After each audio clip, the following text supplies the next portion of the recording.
Okay.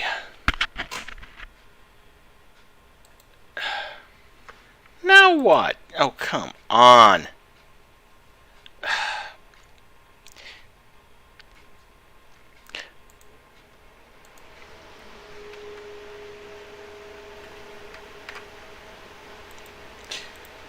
Okay.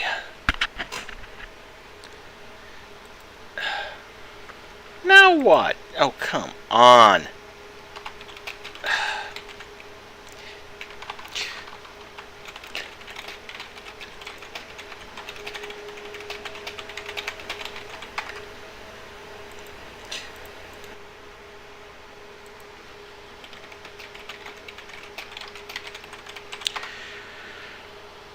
So, a little background on this game. The original game came out in 1998. About 6 months later, they put out an expansion pack called Silent Threat. Then Mass Effect 2, Freespace 2 came out in 1999. There was supposed to be a Freespace 3 that closed some of the plot threads from Freespace 2, but that never happened. Even though it had really good reviews and a really dedicated fan base, Freespace 2 just did not sell in the kind of numbers for the publishers, Interplay, to greenlight Freespace 3. And the reason for that was that in 1999, due to bad management, Interplay was starting to feel a financial pinch. By 2002, they had already just about gone bankrupt. I mean, their stocks fell to the point that the New York Stock Exchange delisted them. And Volition, the game's writers, they saw the writing on the wall, and they said, well, since we still have the copyrights to our IP, let's just release the source code into the public domain. And that dedicated fan base that I was talking about, for the last more than 20 years, they have been maintaining that code and upgrading that code until you get what's called the Freespace project, or the Freespace 2 Open project, actually.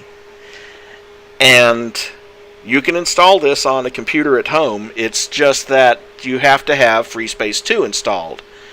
Fortunately, Freespace and Freespace 2 can still be brought online. I've actually linked where you can buy them down in the description. And Hardlight Productions and the Freespace Open installer are linked down in the net. Hardlight Productions is where those fans hang out.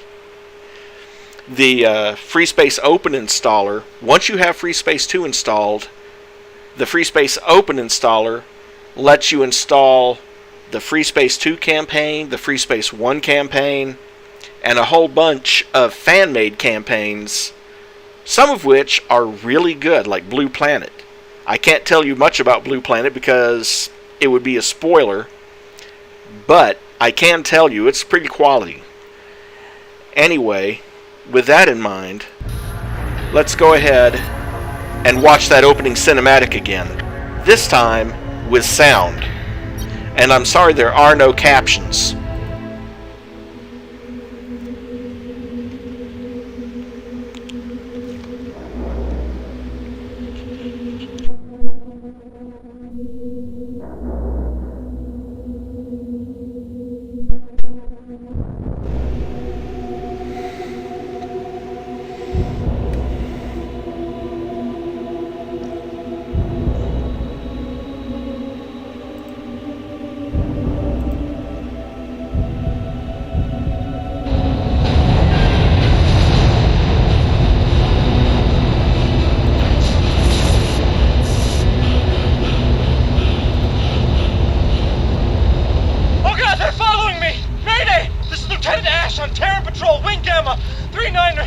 Reporting.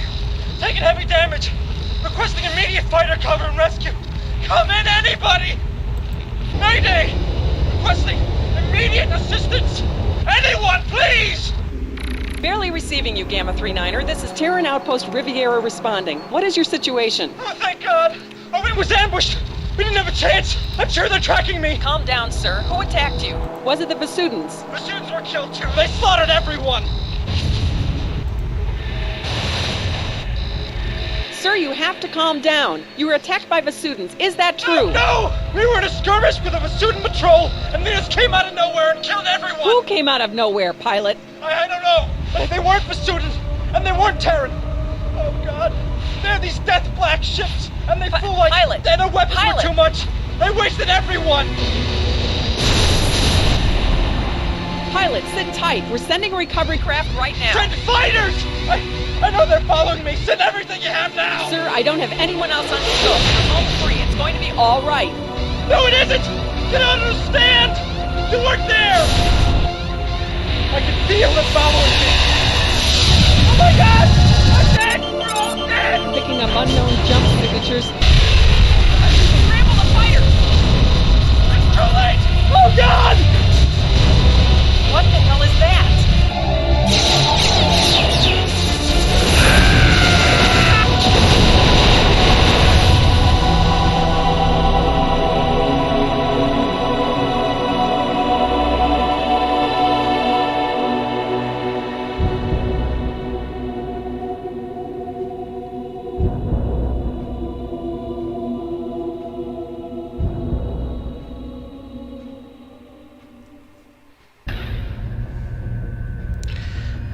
And there you go. Now, a little backstory on this is that, and the backstory is available in the tech room, which is what you're looking at here. The backstory is available here, so it's not a spoiler what I'm about to tell you. Initially, humans were confined to their own solar system. And then someone discovered the subspace nodes and how to use those.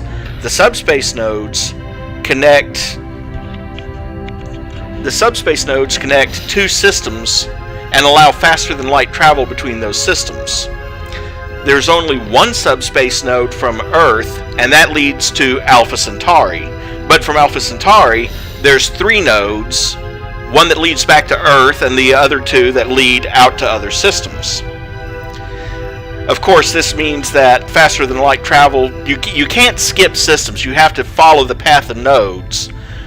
But it allowed humanity to start spreading out into the galaxy. And one of the first races they met were these guys, the Vasudans. Now, the Vasudans are from a desert planet. I kind of find their biology kind of weird, but on the other hand, I'm glad they're not rubber forehead aliens, as TV tropes would call them. They're obviously not human. Anyway, they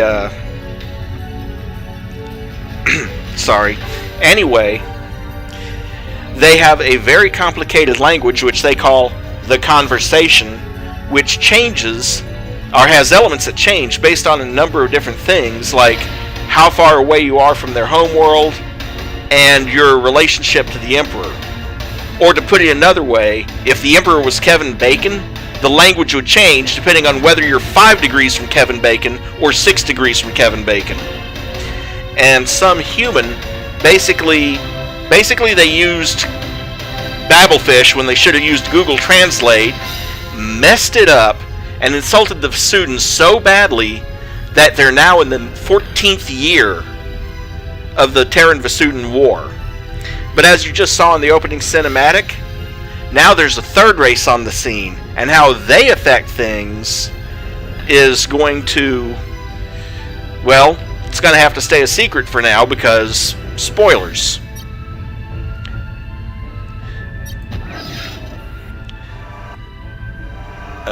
Let's see here.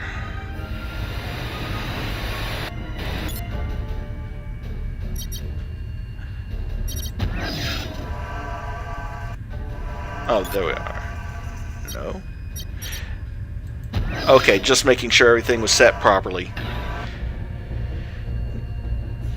Now, the game does have a rank system, every mission objective you achieve and every enemy you kill is worth a certain number of points, which is multiplied based on the difficulty level you're playing on. And eventually, you can get to Admiral. You're not going to get there in the main campaign, though. There's just not enough points in these missions to do it. But you can transfer your pilot from one campaign to another and keep his record intact. That's how you get to Admiral. Or play a lot of multiplayer games. It also has a medal system. For example, most of the medals are automatic. For instance, once I complete the training missions, I automatically get my pilot's wings. A few of the medals are based on completing specific objectives at a specific difficulty level. For example, early in the campaign, there's a mission where you meet an enemy ace. If you get the killing shot on the ace, and if you're playing at least medium difficulty, then you get a medal for it. Matter of fact, now that I think about it, I'm going to go ahead and set my skill level for medium.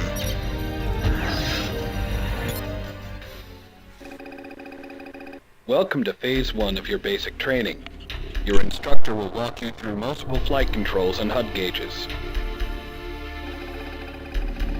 In the first section, you will learn the basic HUD gauges. Your effectiveness at clearing multiple targets, cargo containers, will then be evaluated. Good luck, pilot.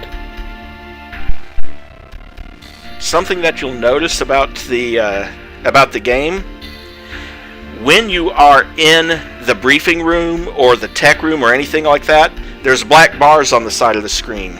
That's because this game was originally written for old CRT monitors. So, in the original Fallout, you were limited to 640 by 480 or 800 by 600, and Freespace 2 lets you set it to 1024 by 768.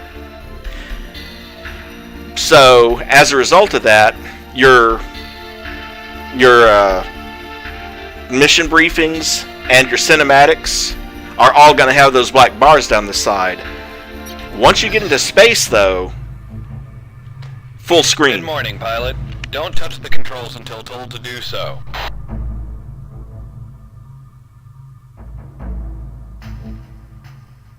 The first function you will learn is target. In the lower left-hand corner of your HUD is your target view. The top line displays the targeted ship's name and class.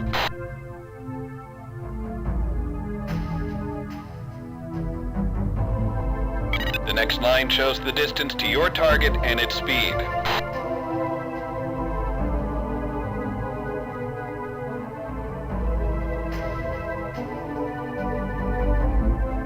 Note the brackets around my ship indicating I am your current target.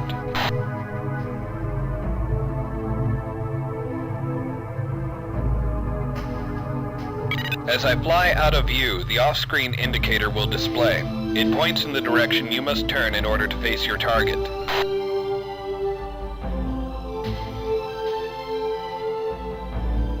Note how it moves as I fly around. It is always pointing at your target.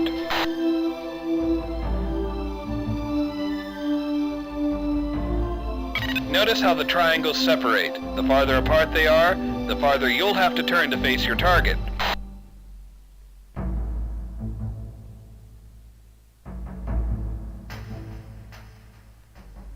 Finally, note the number by the indicator. This is the distance to your target.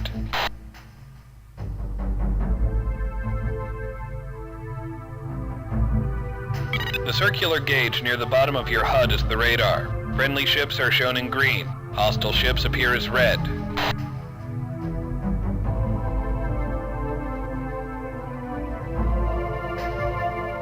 Using your main flight controller, turn your ship toward mine. Stop. Good. Now stay in that position.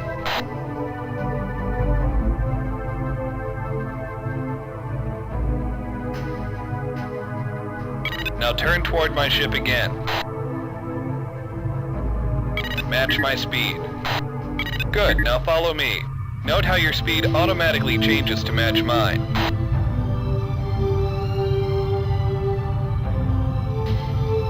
To the left of the reticle is the speed gauge. The capital M next to the current speed indicates that you are matching speed with your target.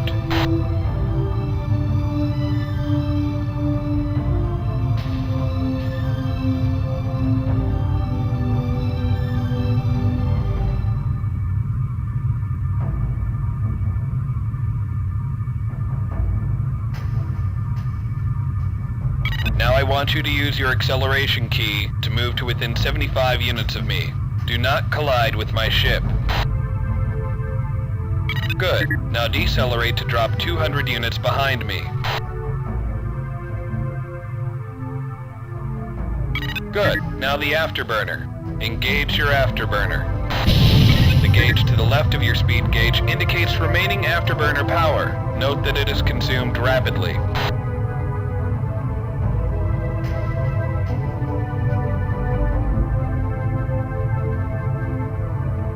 That extra speed is useful for quick evasive maneuvers. Maintain your max top speed. Try it now.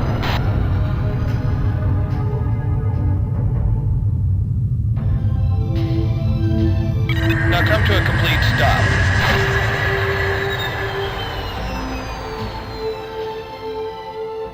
Drone 1 is just warped in. Good. Now fly within 100 units of it, then come to a stop. Be careful not to fly too fast.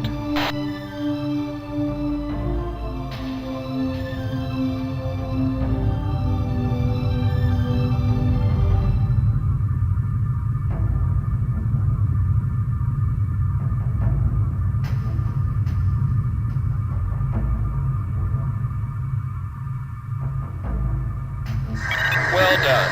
Note that it takes some time to come to a complete stop.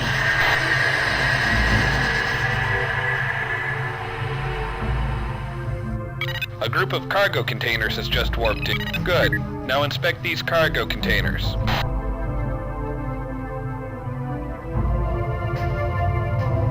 In order to determine the contents of a ship or cargo container, you must target it, face it, and fly within 150 units. The sound you heard indicates the cargo container has been inspected. Notice the cargo display in the target box at your lower left.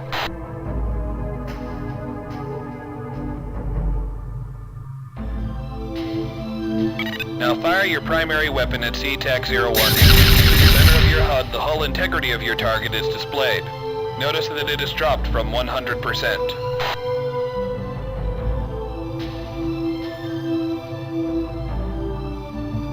This information is also available in the upper right of your target display. Now destroy CTAC-01A.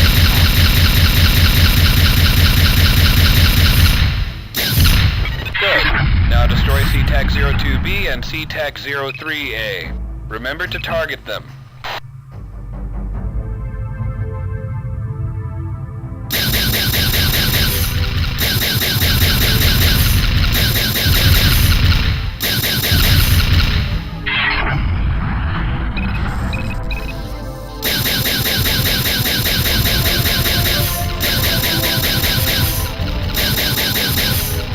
Good job.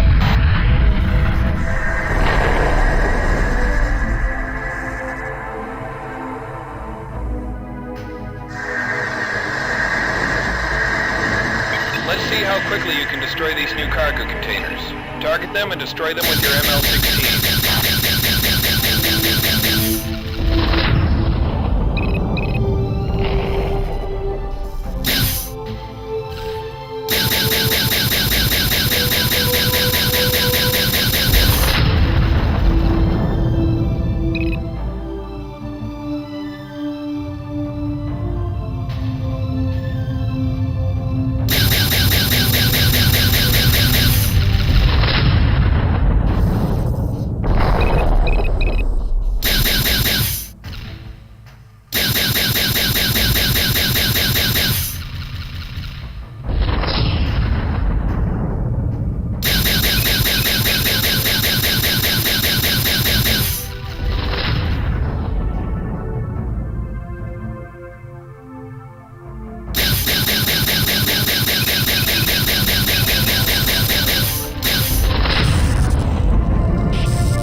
Congratulations on your successful completion of Phase 1. You are now ready for Phase 2 of your training. Okay, I'm going to have to adjust my settings here, or my controls here, because for some reason the game has decided to reset my throttle. Instead of my throttle being my throttle control, I have to use the keyboard, and for my rotation, let's see.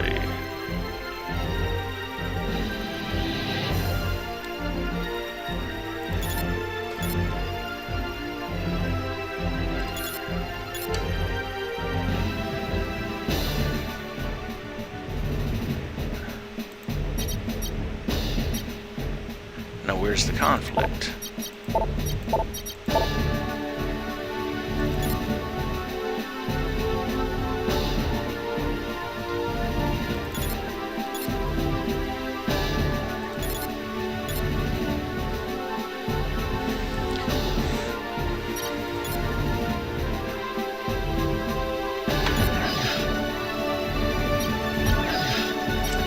There, that should fix things. Welcome to Phase 2 of your basic training. A cargo container will be delivered to the training area. You will be expected to demonstrate the targeting and firing skills that you acquired in Phase 1 of your training. After reviewing Phase 1 of your training, you will learn advanced targeting and firing techniques. Welcome to Phase 2 of your training.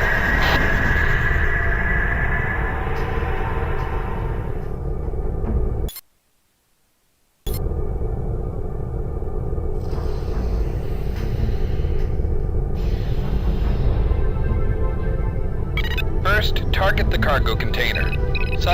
Good job.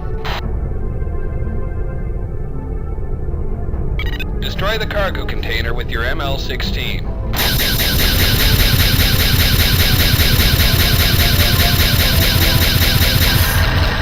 Nice shooting. Switch your primary weapon from the ML-16. Good.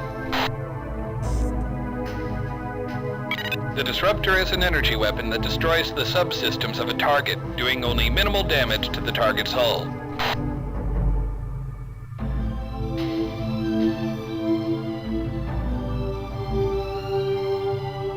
Two practice drones will be used for this phase of the training.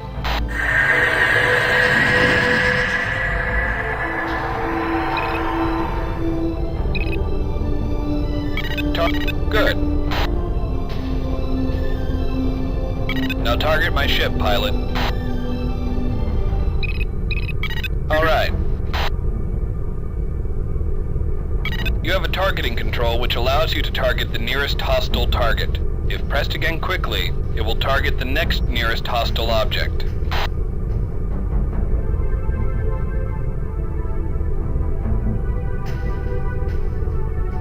Target Drone A using your hostile targeting control. Good. You can also target ship subsystems. By pressing the subsystem targeting control repeatedly, you can cycle through the subsystems of your target.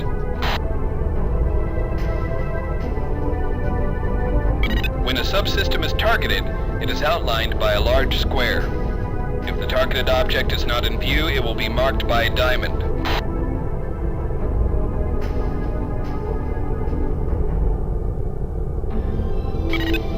Nice work.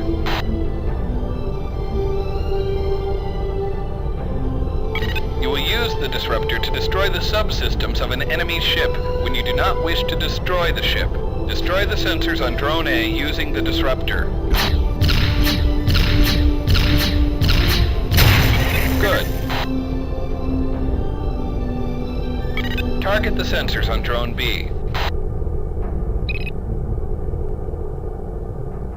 Notice the sensors on Drone B are not in your direct line of sight, even though you have it targeted.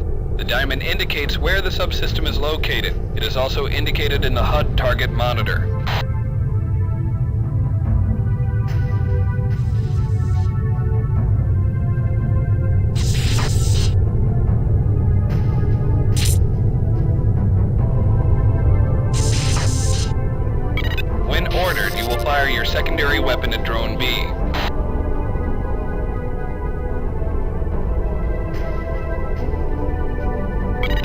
MX-50 is a heat-seeking missile. When you are ordered to fire upon Drone B, the MX-50 will home in on your target.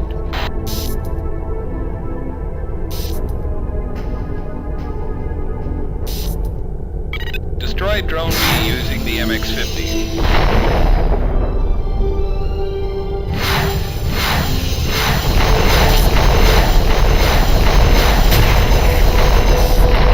Fine job, pilot.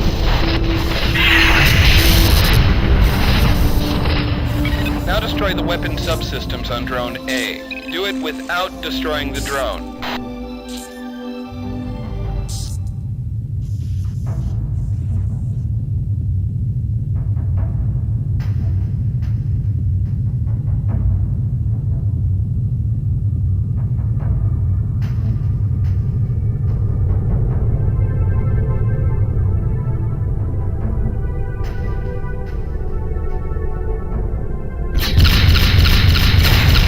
Successful. Good job.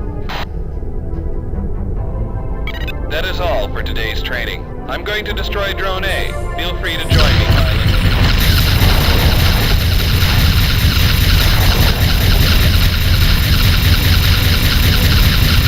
Activate your jump drive and activate.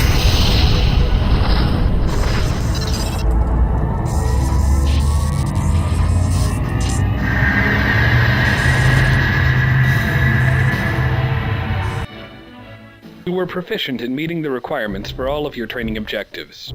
As a result, you are qualified to advance to Phase 3 of basic training. Congratulations. Welcome to the final phase of basic training. In this phase, your dogfight ability will be put to the test. You will be required to engage multiple waves of fighter drones. Some will be armed. You are expected to destroy as many of them as possible. Good luck. Welcome to Phase 3 of your training. This phase will cover dogfighting. Almost forgot. Give me a second.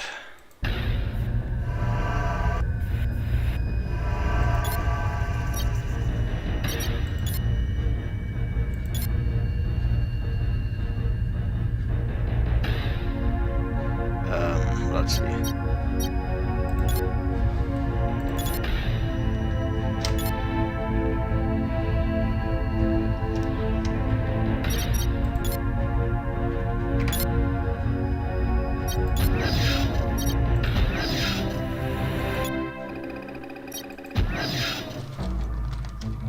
Welcome to Phase 3 of your training. This phase will Oh, cover come on. Sorry. Gotta do it again. For some reason, it decided either that or I just got it wrong.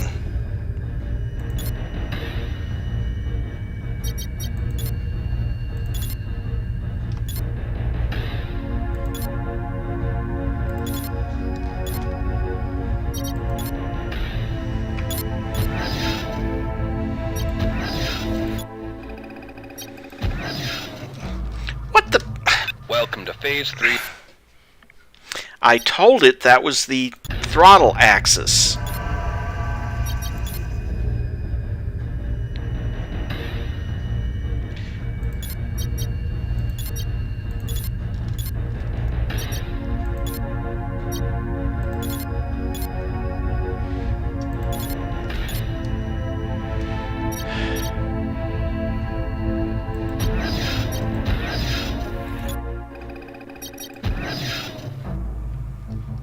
Welcome to Phase 3 of your training. This phase will cover dogfighting.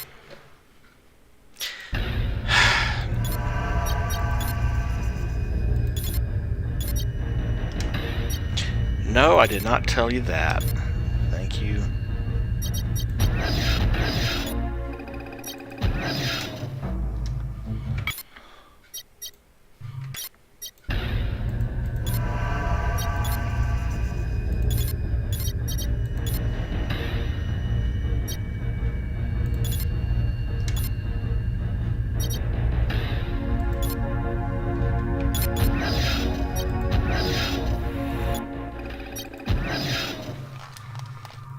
Welcome to Phase 3 of... Okay, to those who are watching, I'm really sorry about all the faffing about with the control config. For some reason, it wants to reassign bank to my throttle, and my throttle to nothing.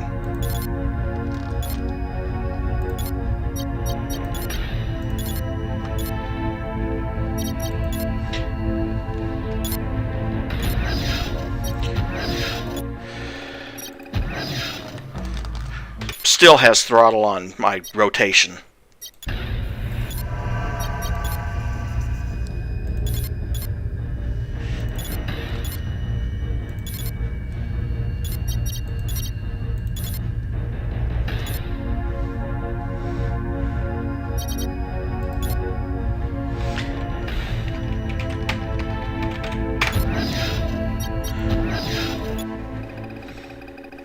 Welcome to the...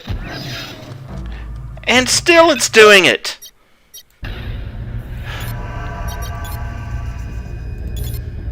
This. This.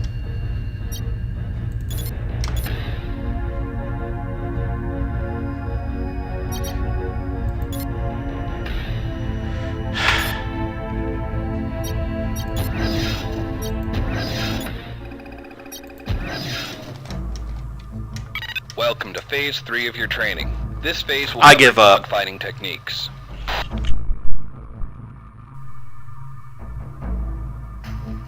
First, target my ship.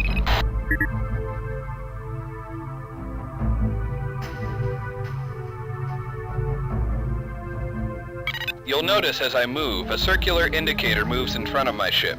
That is the lead indicator. It indicates where you need to fire your primary weapon to hit your target.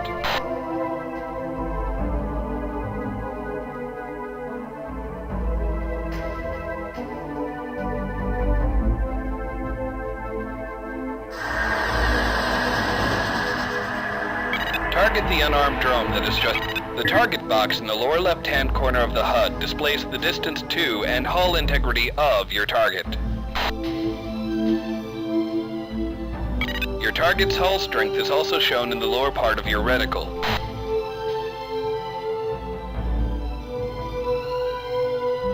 As I shoot the drone, notice its hull integrity drops slowly.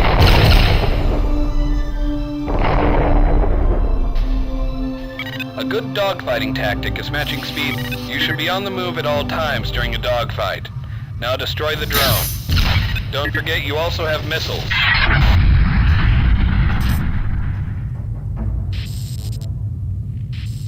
Two new unarmed drones have arrived. Destroy both of them. Remember to match their speed. An easy way to target new hostiles is by using auto-targeting. This will automatically target your nearest hostile after your current target has either left the area or... Good. This drone is armed. It will start firing upon you in as little as 10 seconds. Destroy it.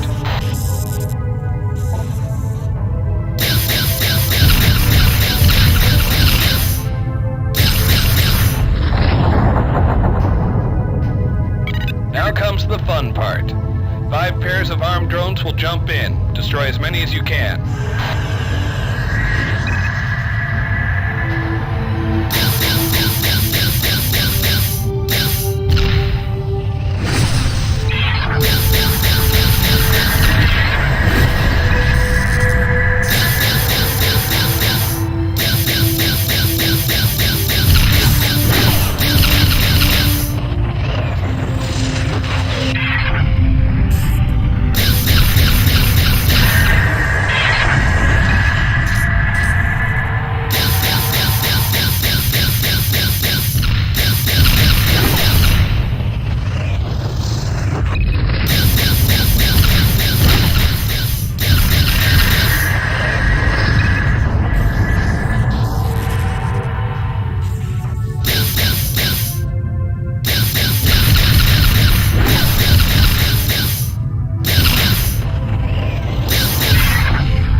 You destroyed all 10 drones. Congratulations. This completes your basic training. Welcome to the GTA League of Defense.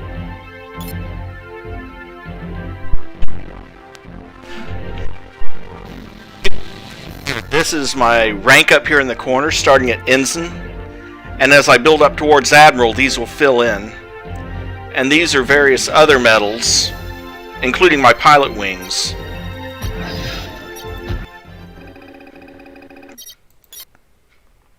Before I get into that briefing, let me try one more time to fix this.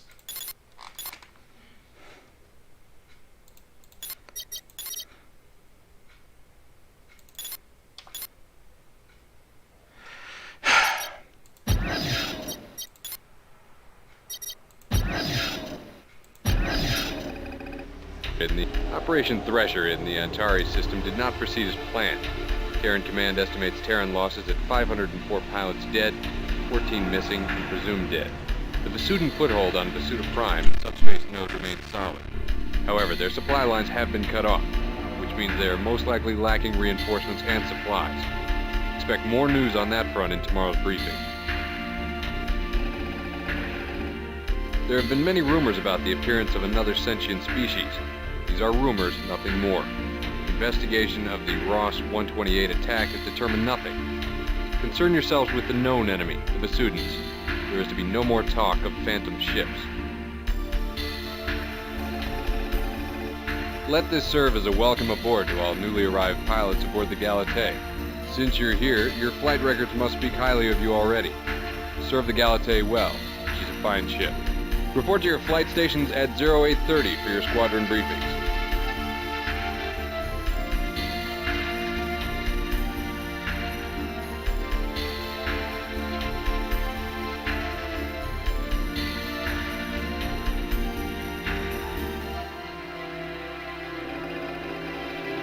Familiarize yourself with the specifications of the GTD Orion-class destroyer, the Apollo Space Superiority Fighter, and the ML-16 laser. Information on all of these can be found in the tech room.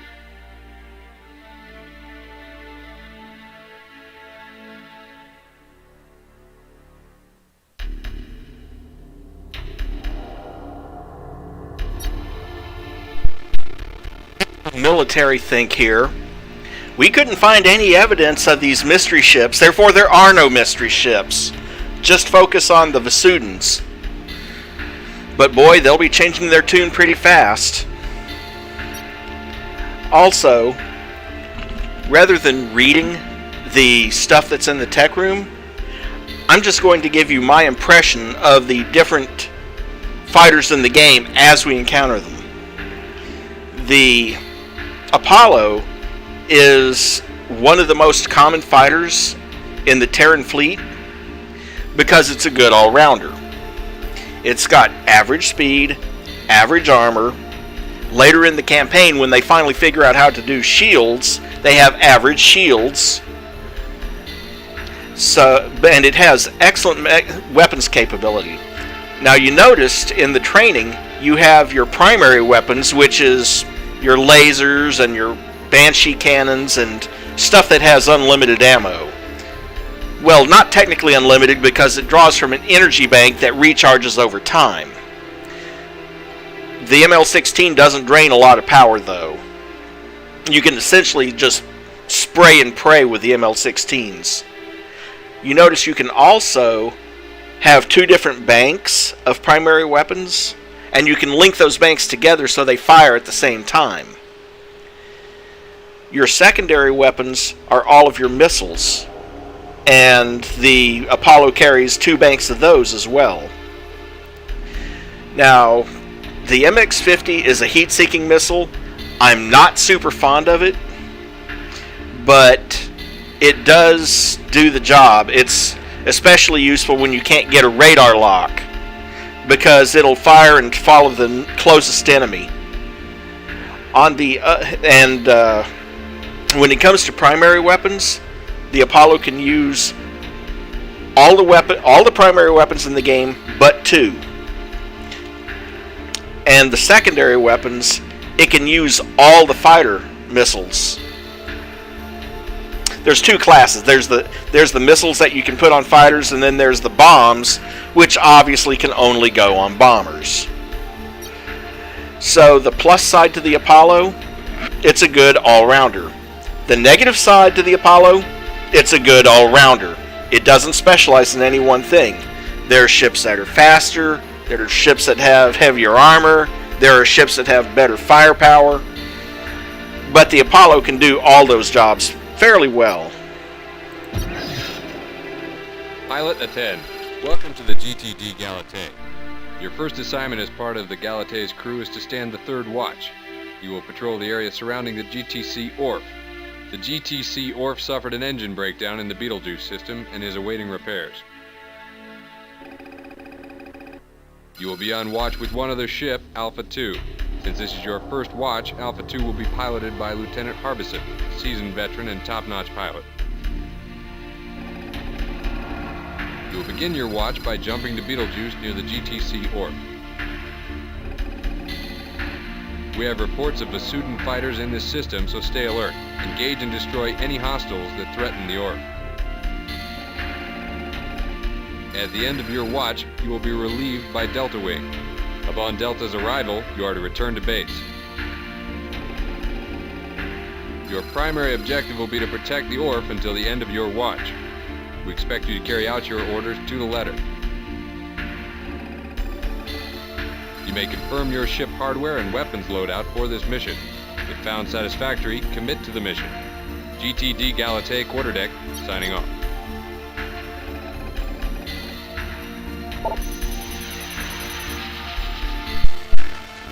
As you can see, you can actually get details on the ships you're flying. For example, fair maneuverability, medium armor, max speed 60 meters per second. That's assuming your energy is balanced. Here's the thing that I don't like about this game, is that speeds are measured in, like 60 meters per second.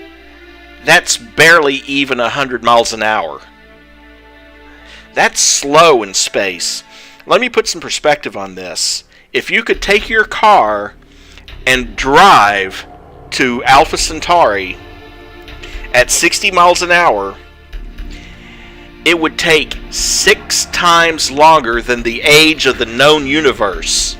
And by the time you got there, it wouldn't even be there, because it would have died.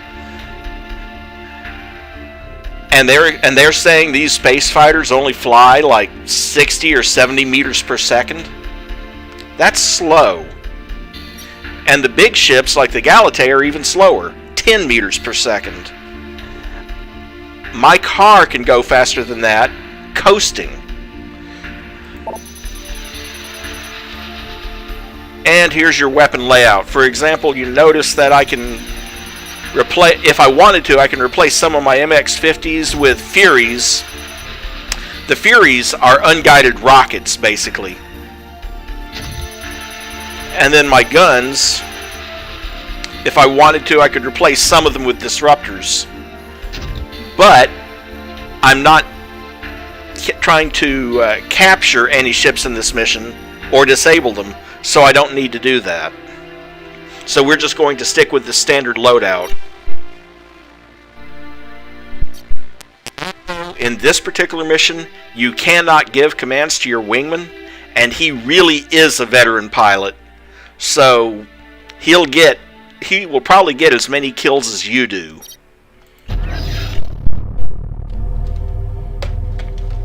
Hey there, Alpha 1. I hear you're new to the Galatée. Just follow my lead. You'll be fine.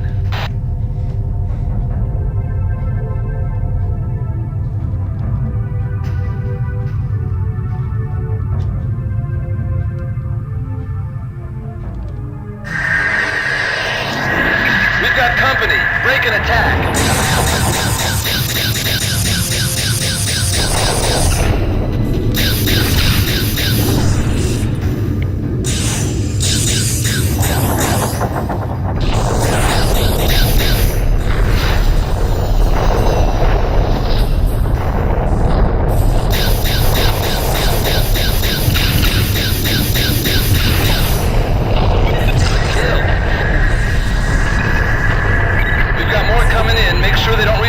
pilot.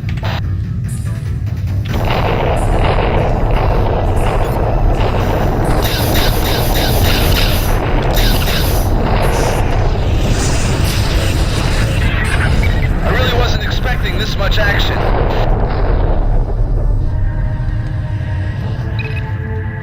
More bandits incoming. This looks like more than a scouting wave.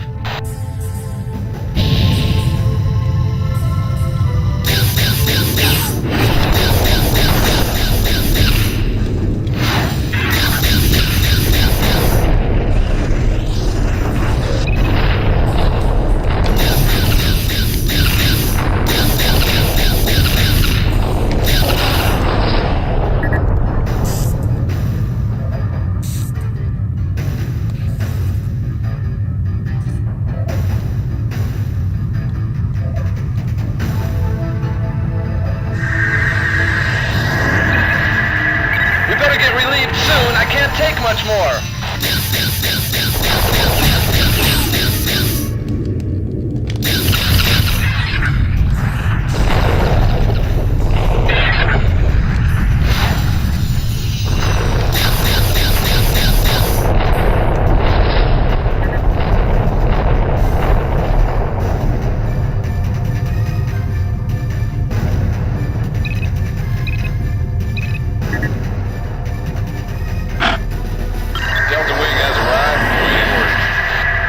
You stand relieved of your watch. Return to base.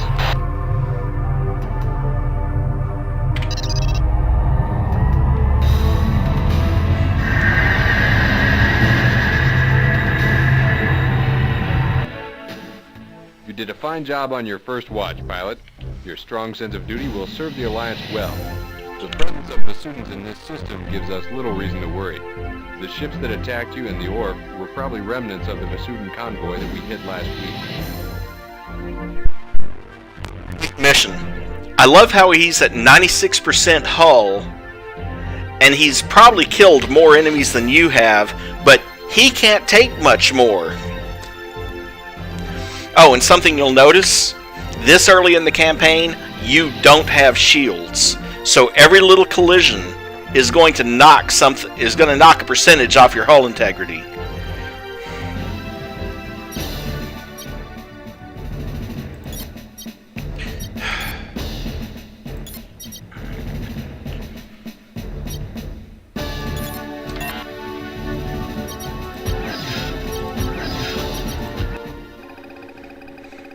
There have been a number of recent attacks by the Vasudans in the Betelgeuse system. They've been making strikes on Terran convoys en route to the Betelgeuse Antares jump point. The Vasudan attacks have been staged from a nearby asteroid field. Terran intelligence is certain that there are 4 small attack wings responsible for the attacks on our convoys. There have also been reports of a Vasudan ace piloting one of the Seth-class fighters in that area. You are to sweep the asteroid field and take out the 4 Vasudan attack wings. Be aware that the asteroids will be causing interference with your sensors. You won't be able to target the Vasudans until they are near, but they won't see you either. If you encounter the Vasudan ace, you may use your discretion as to whether or not to engage him. Keep in mind that your primary objective is to take out the 4 attack wings. Check your loadouts and commit when ready.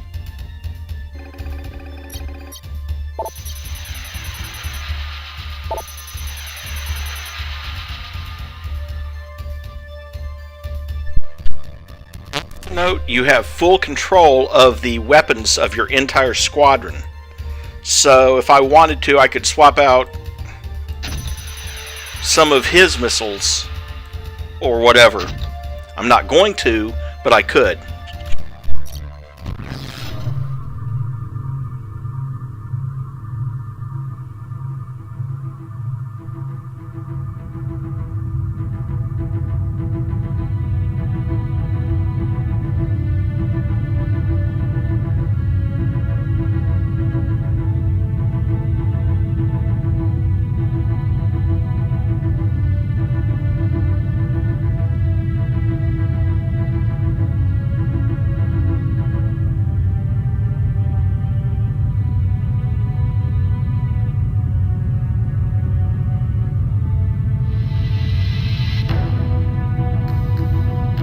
Targeting Pisces Wing now.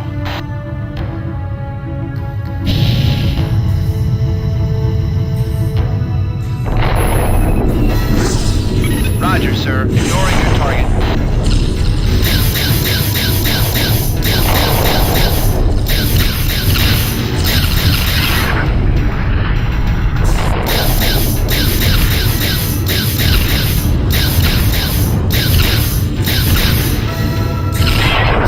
That's one wing down.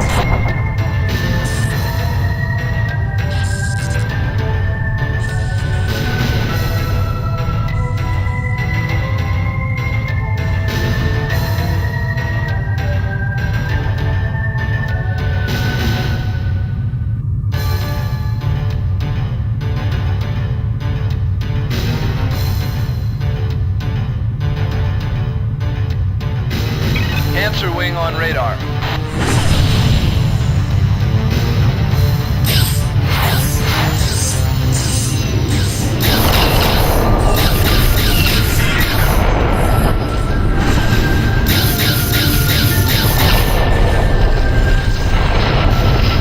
Half of the pursuitants eliminated.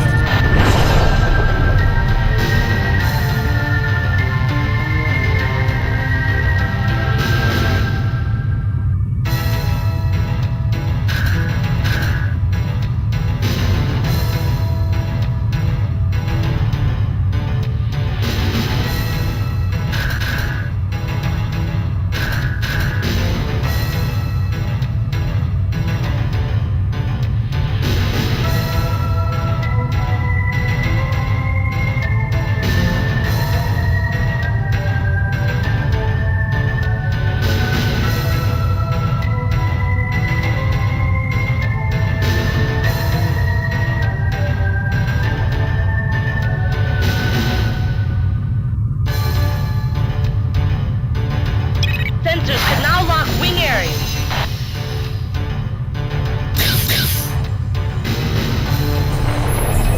Roger, sir. Ignoring your target.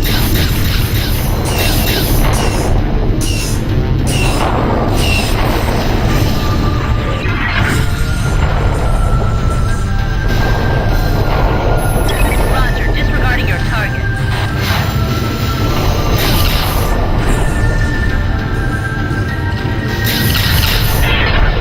Only one more wing.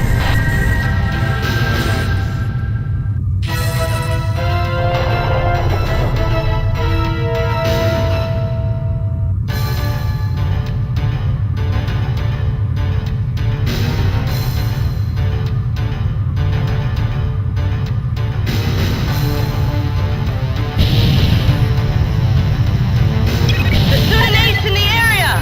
Yes, sir. Ignoring target.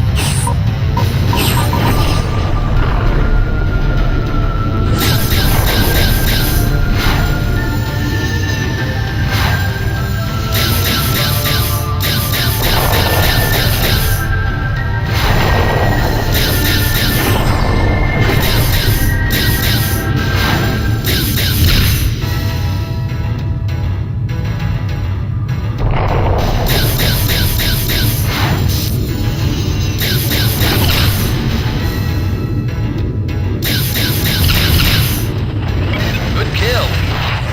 Pursuit ace eliminated.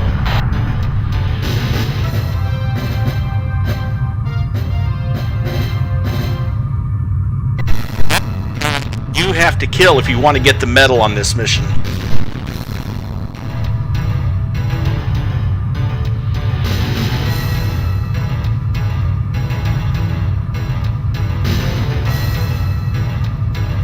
Virgo wing on scope.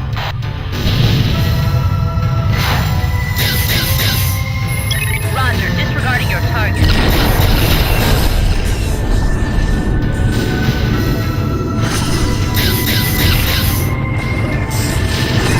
Yes, sir. Ignoring target.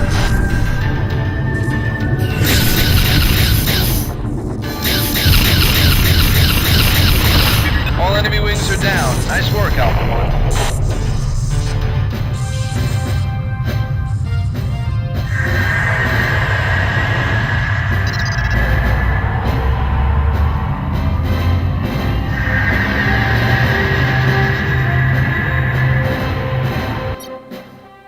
Nicely done, pilot. By destroying the Vasudan attack wings, you have helped to ensure that our convoys will make it through this subspace node. Dispatching the Vasudan Ace showed outstanding skill, pilot. You and your squad are to be commended. We are awarding you the Distinguished Flying Cross for this accomplishment.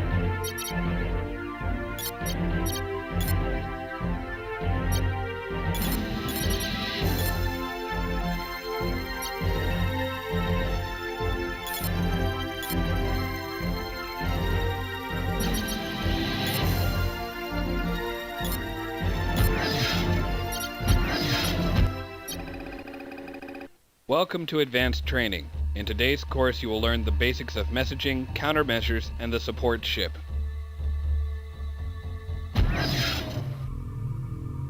Alright, Alpha 1.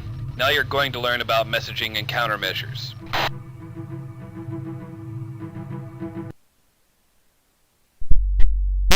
Doing that, by the way, for whatever reason, it refuses to invert the throttle controls even though I'm telling it to.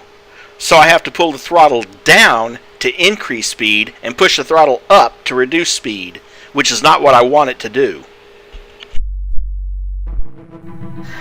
Here comes your first target. Go ahead and target Freighter 01. Good. Now call in some reinforcements. Press the communications key to bring up the messaging window. From there, press the 4 key followed by the... Good job.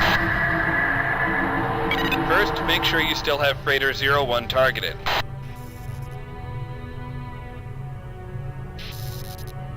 Now I'm going to show you how to disarm your target using your wingman. Press the communications key to bring up your messaging box again. Affirmative, sir. Disarming your target. Now select 2 to send your orders to a wing. Observe that your wingmen have made every effort not to destroy your target. They will only attempt to disarm, thus making sure your target will no longer be able to attack you with any of its weapons.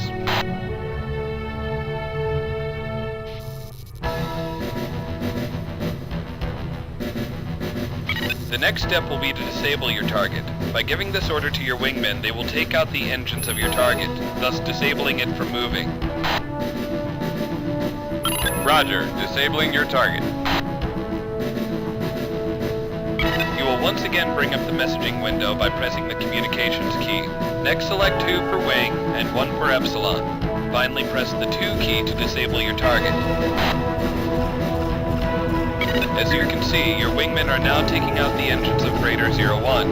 It won't take them long to knock out the engines of this freighter, but keep in mind that other targets can require many more hits to disable it than this freighter does.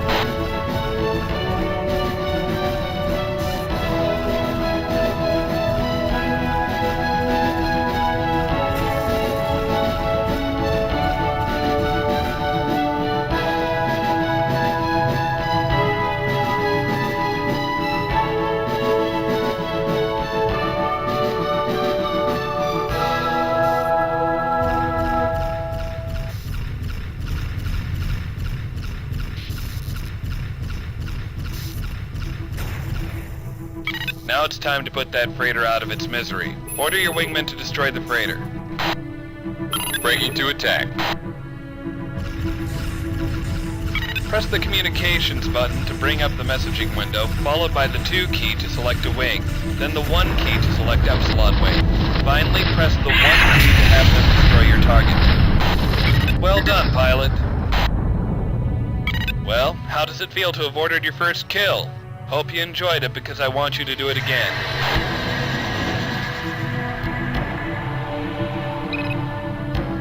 I want you to order Epsilon Wing to destroy Freighter 02. Have you remembered your previous instruction? target. If you need to, you can look on your directives for previous instructions of this same goal.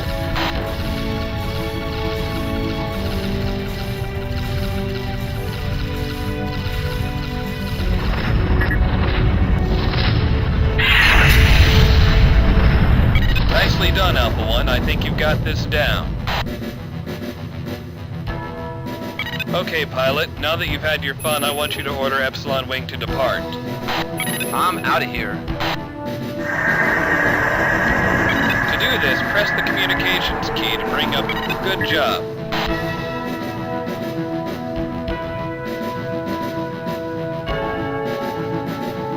Alright, pilot, now it's time to learn about countermeasures. The countermeasure presents a new target for the pursuing missile to go after, thus causing the missile to avoid your ship. As you will soon see, this does not always work.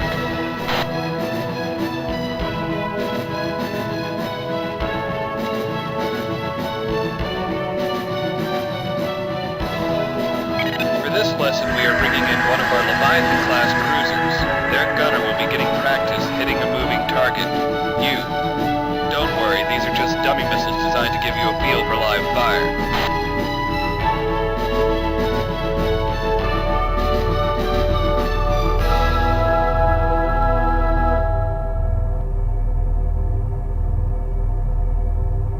In a few seconds, the Neptune will begin to launch missiles at you.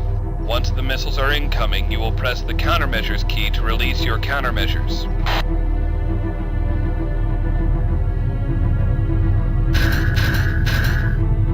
You should also immediately increase your forward velocity to maximum and fly away from the pursuing missile. In fact, you should be using your afterburners a great deal of the time.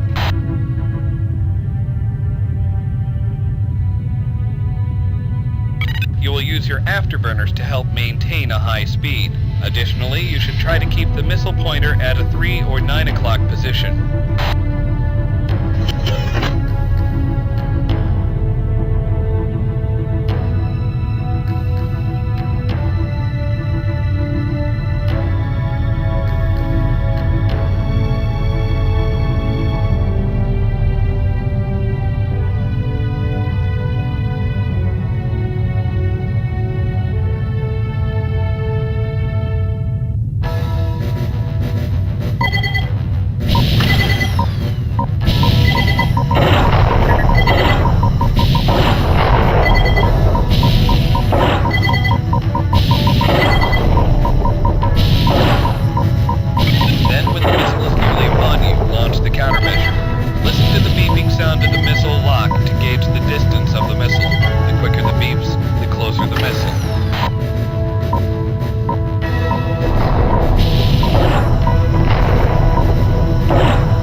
Try turning your ship about in sharp movements. This will further help you to avoid being hit by the missile.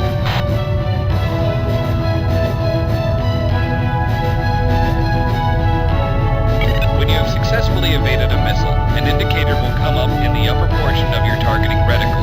This will alert you to the fact that you indeed evaded the missile.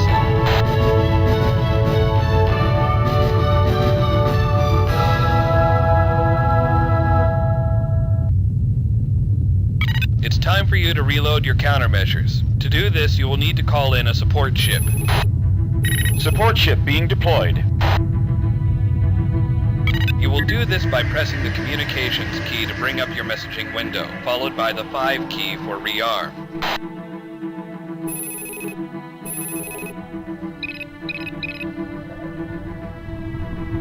In order for the support ship to dock, you must bring your ship to a complete stop. The support ship will then automatically dock with you. Check your indicator in the lower portion of the HUD, which shows the ETA for the support ship. Rearming complete, sir. The support ship's primary purpose is twofold. First, it will reload your ship with any secondary weapons and countermeasures. Keep in mind, a support ship can only load as many weapons as it has on board. It may not be enough to fully reload you.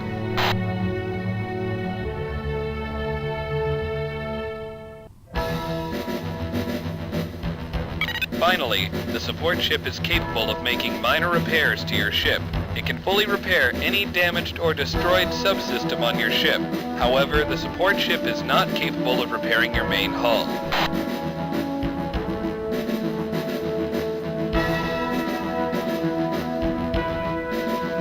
Alright, pilot, now for a little more practice with countermeasures. The Neptune is going to fire at you again. Take evasive actions.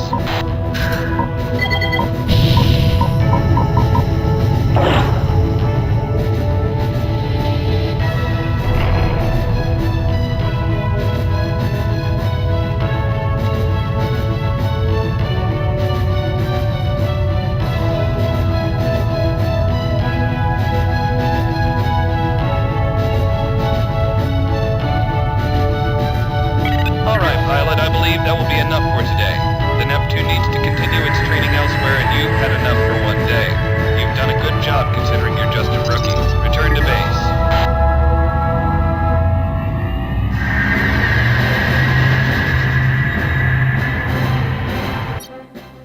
Well done, pilot. You have completed Phase 1 of advanced training. It's going to use you for more target practice, fires one missile and then leaves? That's unusual. Noticed that I was redirecting power from guns to engines. Later on, you'll be able to redirect power from shields to engines too, but you probably won't want to. After all, the higher your shield setting is, the faster your shields will regenerate. Doesn't make your shield stronger, just makes them recharge faster. And the more power you have in engines, the faster your afterburners recharge, and the faster you go, up to a point. You saw me getting up to 80 meters per second. So that's about a 1/3 increase with all power redirected to engines. And of course, if you have more power in your weapons, then your primary weapons, the charge recharges faster.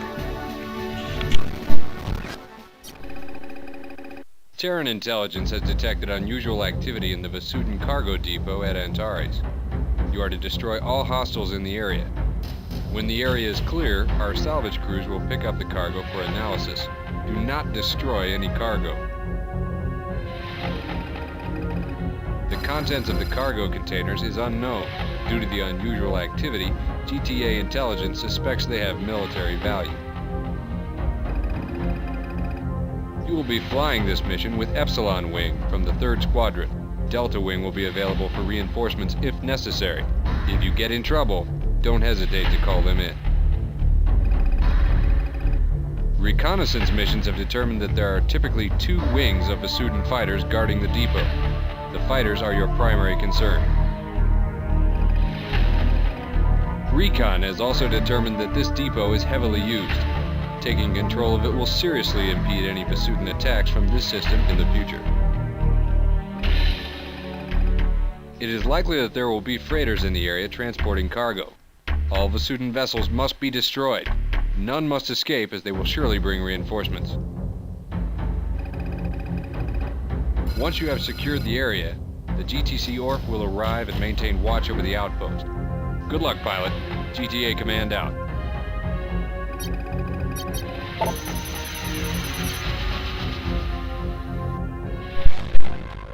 Still an ensign, you have no control over Epsilon Wing. You can only control what Alpha Wing is carrying.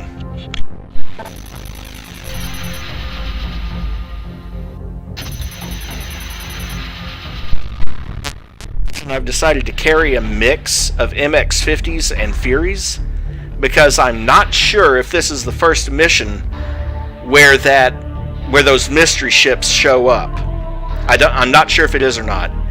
If the mystery ships show up, your MX-50s can't even get a lock on them. So you pretty much have to use Furies if you want to destroy any of them. Reading 5 enemy fighters. Cargo depot sighted, sir. Moving into attack.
jumped out. Watch for reinforcements.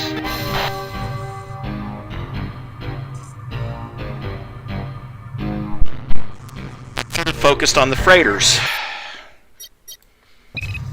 Let's try that again. Reading 5 enemy fighters. Cargo depot sighted, sir. Moving into attack.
Targeted the wrong freighter. Sighted, sir. Moving into attack.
Sir, attacking your target.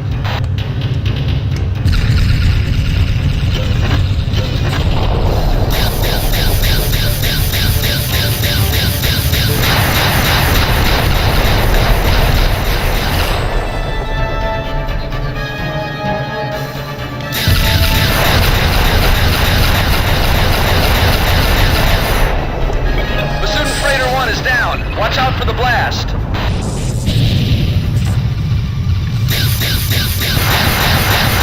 Cargo depot secured. Freighter 2 is going down. Stay away from the explosion.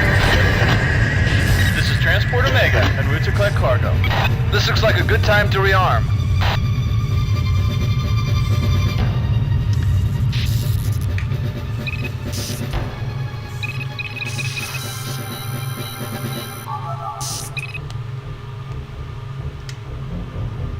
I need to rearm. Calling in a support ship.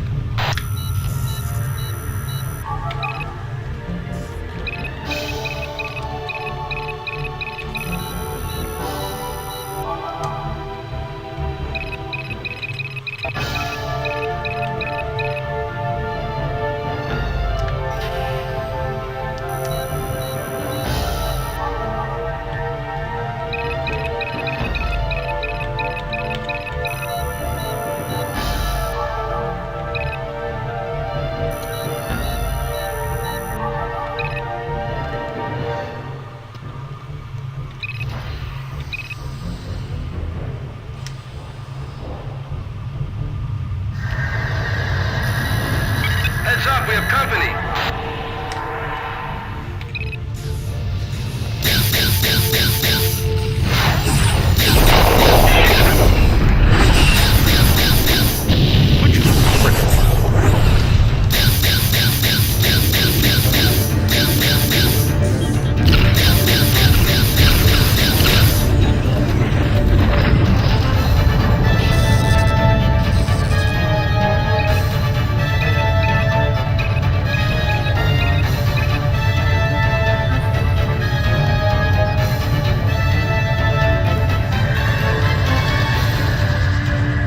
Heads up, we have company. We'll take over now, Alpha 1. Thanks for your assistance.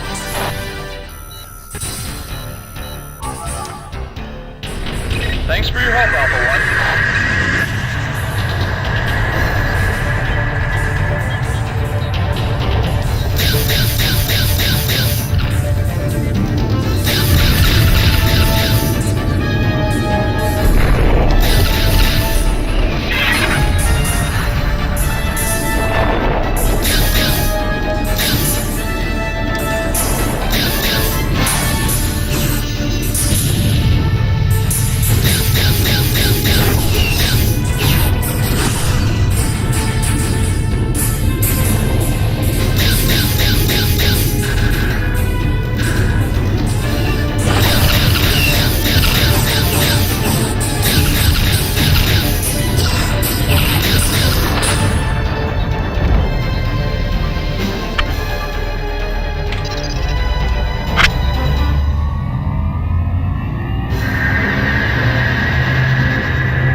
The destruction of the Vasudan fighters was very important.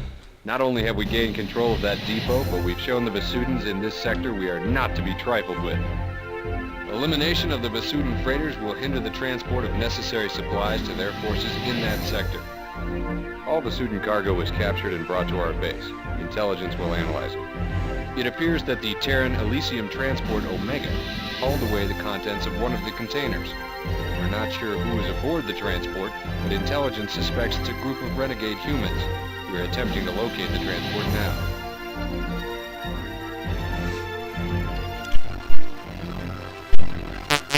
One of our own so yeah, apparently we have a renegade faction here.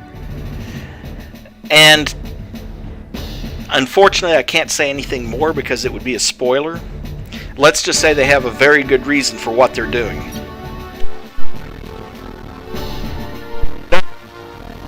That I had to replay it twice to hit all the mission objectives. I'm not going to do that very often, but in this case, it's a short mission, and I just wanted to go on ahead and do it, you know, while the missions are still relatively easy, because they do get a lot harder later on.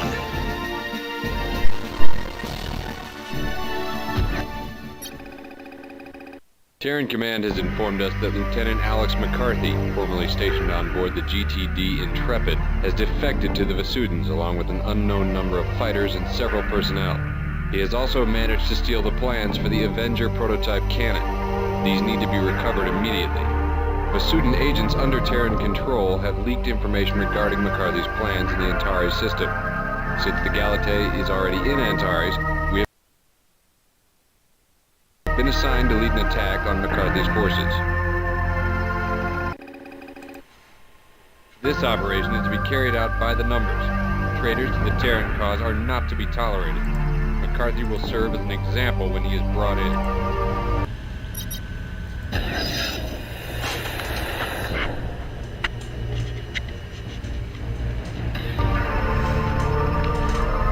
Galate has received a full complement of the new Valkyrie Interceptor fighters.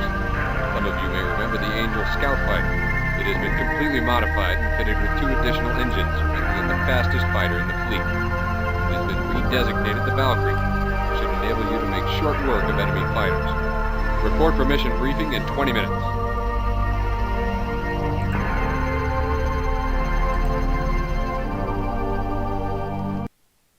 Some of you may remember the Angel Scout fighter. It has been completely modified.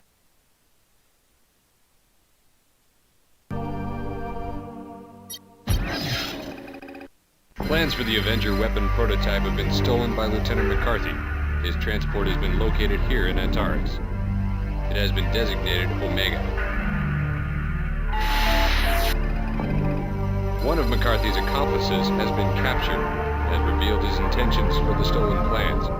Not surprisingly, McCarthy intends to sell the Avenger to the Vasudans. His Vasudan contact has been designated Rasputin. Your squadron will arrive before the exchange takes place. You are to destroy all hostile fighters, including any renegade Terrans. However, we want McCarthy alive. Your ships have been equipped with disruptors, suitable for disabling the engines on the Omega. Alpha Wing and Beta Wing, each consisting of 4 fighters, will be sent in to carry out the mission. You will jump in approximately 6 kilometers away from the exchange. Get to the Omega as soon as possible. Expect to encounter significant resistance. Beta Wing will focus on attacking the Vasudan forces.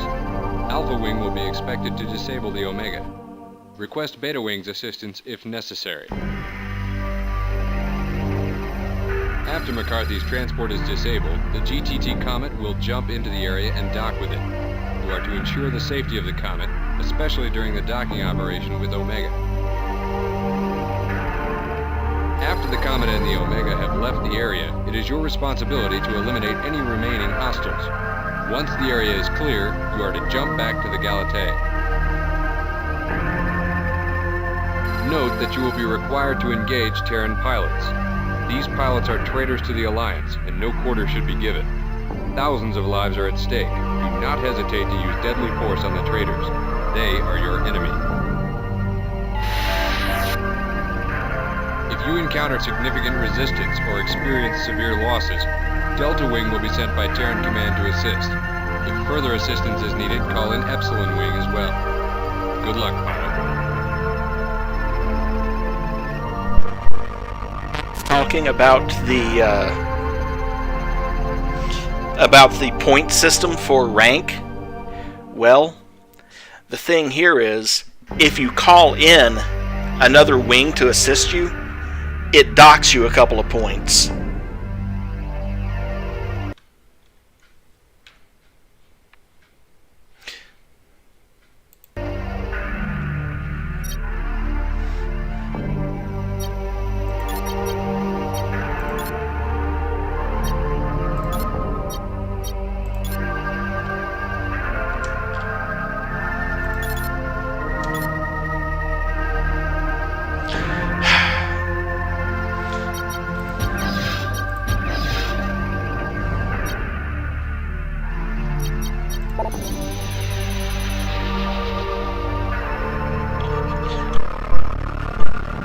This mission, you gain access to the Valkyrie.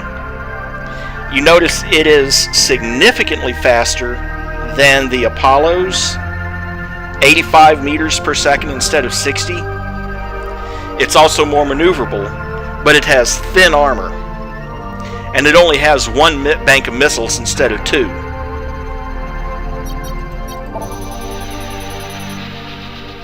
Fortunately, that 1 bank of missiles is larger than the Apollo's. If you'll notice, 15 missiles in that 1 bank versus 2 banks of 10. And everyone is carrying a set of lasers and a set of disruptors so that we can stop the enemy ships. We've got to disable at least the Omega, and if we can disable the Rasputin, that's just extra points. Alpha Wing here. Beta Wing ready. Going in hot. Target Omega's engines. McCarthy, you are ordered to power down. I answer to a higher authority. Fire at will, pilots. Roger, disabling your target.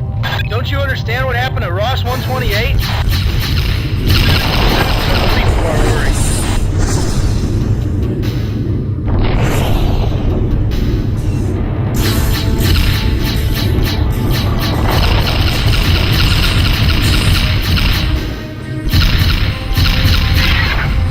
Good kill.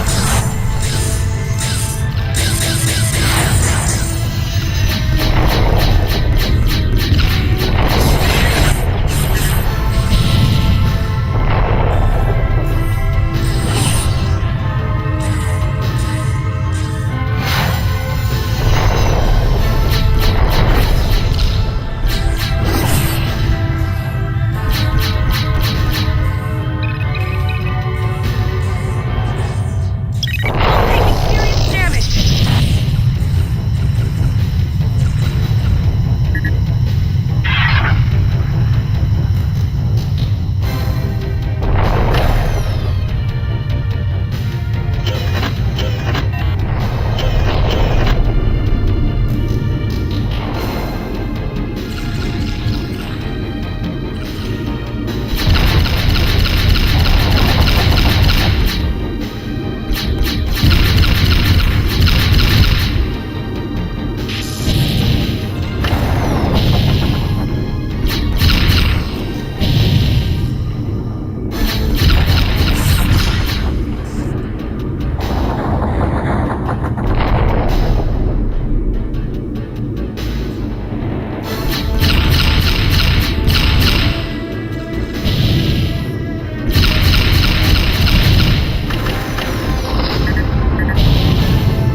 Roger, disabling your target.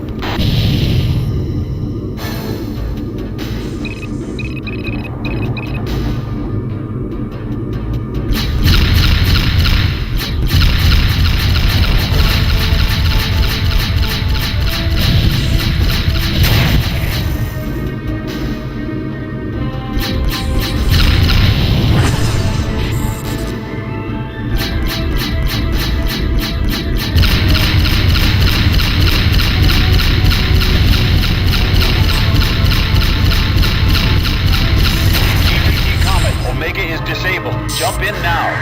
Omega has been disabled. GGG Comet here. Undocking approach to Omega. Roger, disabling your target. New bandits in the area. Virgo is attacking the Omega. Protect Omega.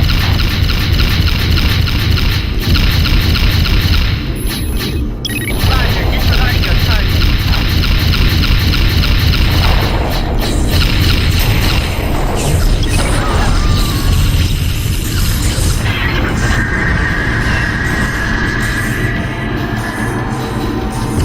Intelligence here. We have orders to capture the Rasputin. We have docked with Omega.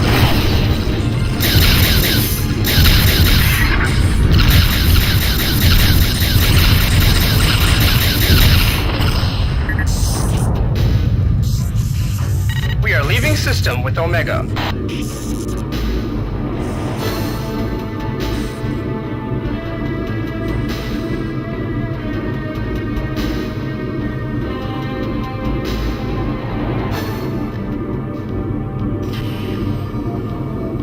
Rasputin has been captured.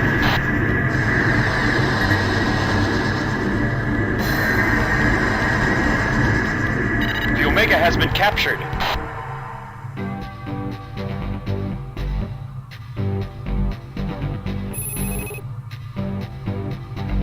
Yes, sir. Leaving battle area.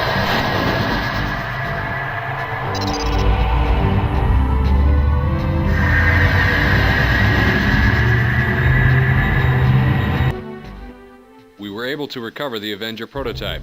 Good job. McCarthy has been apprehended and will go to trial soon.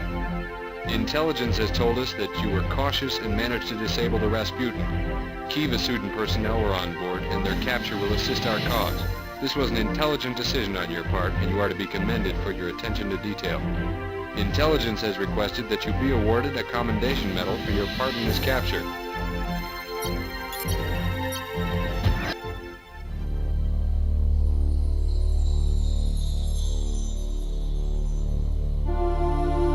Ours was a proud people, and always the strongest.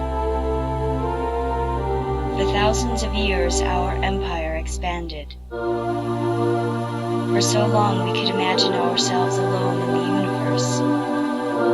For so long, never did we encounter advanced life. And we traveled faster and farther, spreading in our galaxy. And before long, we could see the day when our reachable systems would have been exploited. And then, there would be nowhere else to go. And we discovered subspace. It gave us our galaxy, and it gave us the universe. And we saw other advanced life. And we subdued it, or we crushed it. In months, the elimination of billions of years of evolution on a similar but slower path. With subspace, our empire would surely know no boundaries.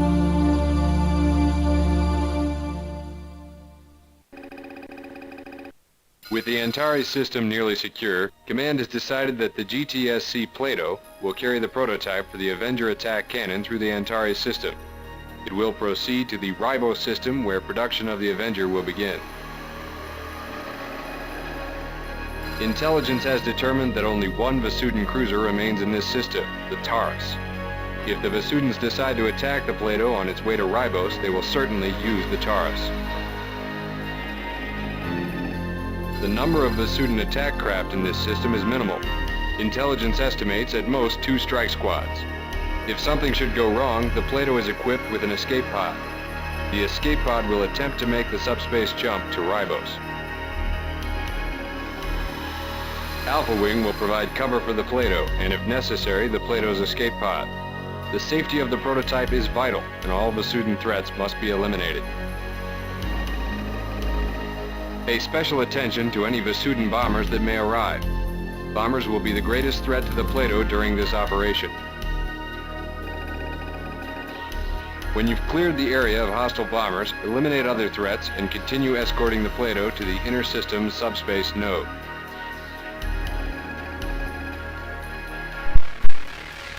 Okay, something to note during this particular mission is that the Plato's escape pod is actually marked as invulnerable. That should give you a hint as to what's going to happen. But, and also that cinematic that we just saw, where they were talking about how their empire had expanded for thousands of years, obviously they were not talking about humanity. They were talking about someone before us.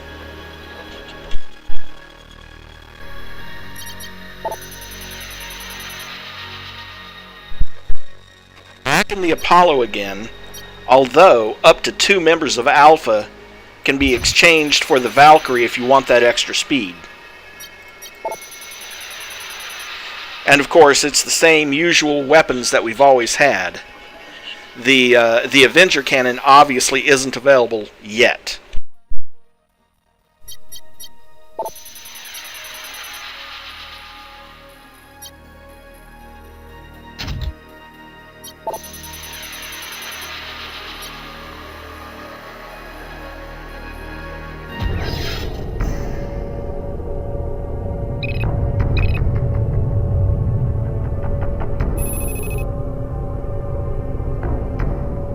Yes, sir.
forces warping in ahead.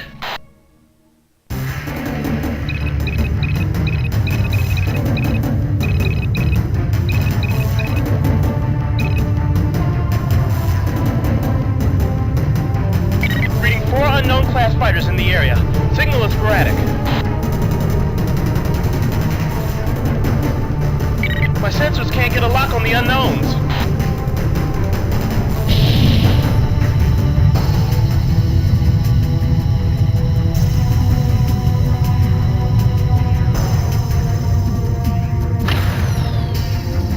Unknowns are attacking the Vesudans. Alpha 1, get a visual identification. Do not open fire.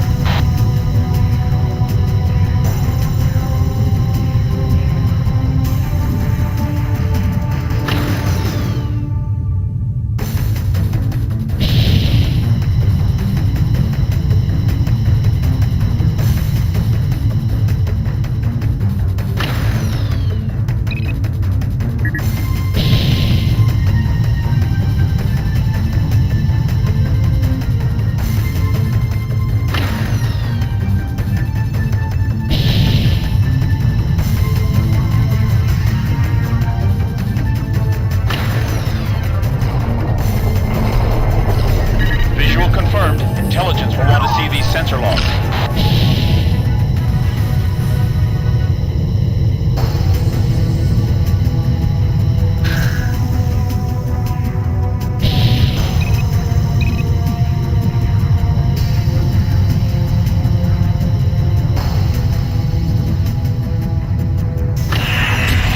What the hell? They took out the Taurus already.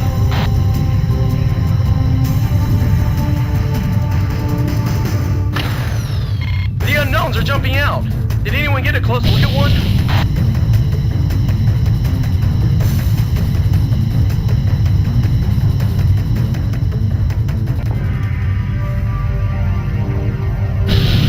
More unknowns appearing. They're going for the Plato.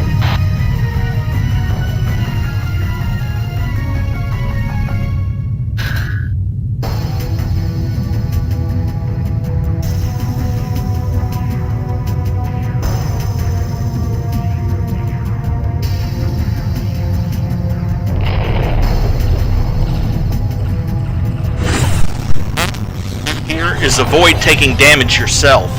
Your ML-16s are completely useless against the enemy fighters.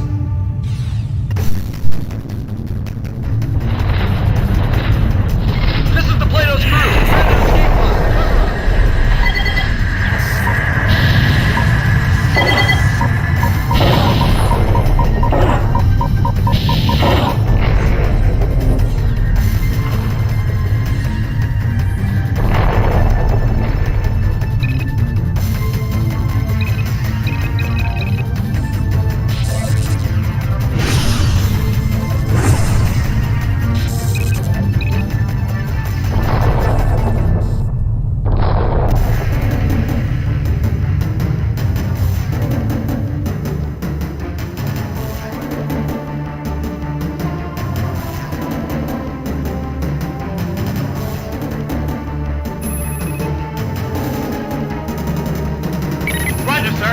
Subspace. We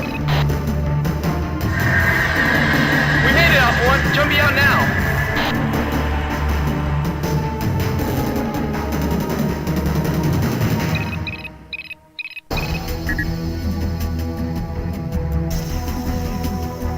The crew of the Plato made the jump. Return to the Galatei.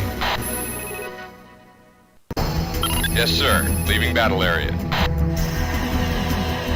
That's affirmative, sir. Departing now.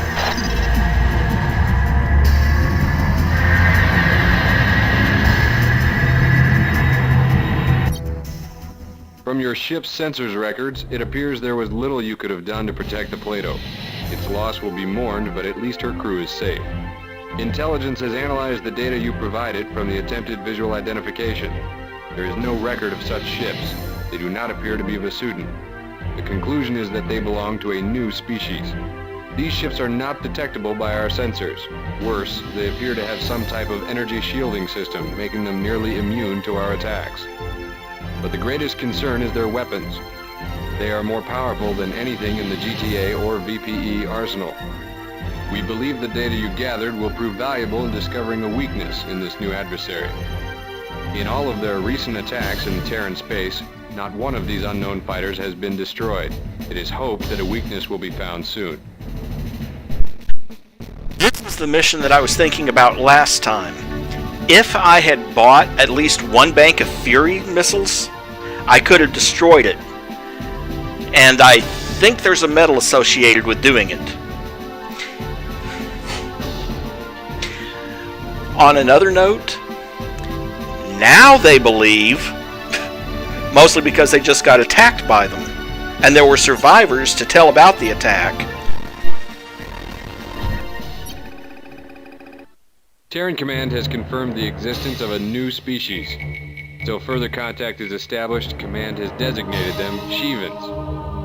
The Shivans have inflicted heavy casualties to both Terran and Vasudan forces in the Beta Cygni and Vega systems, and appear to be making a rapid push into other key systems along the Terran-Vasudan front. All contact has been lost with our forces in the IKEA and Ross 128 systems.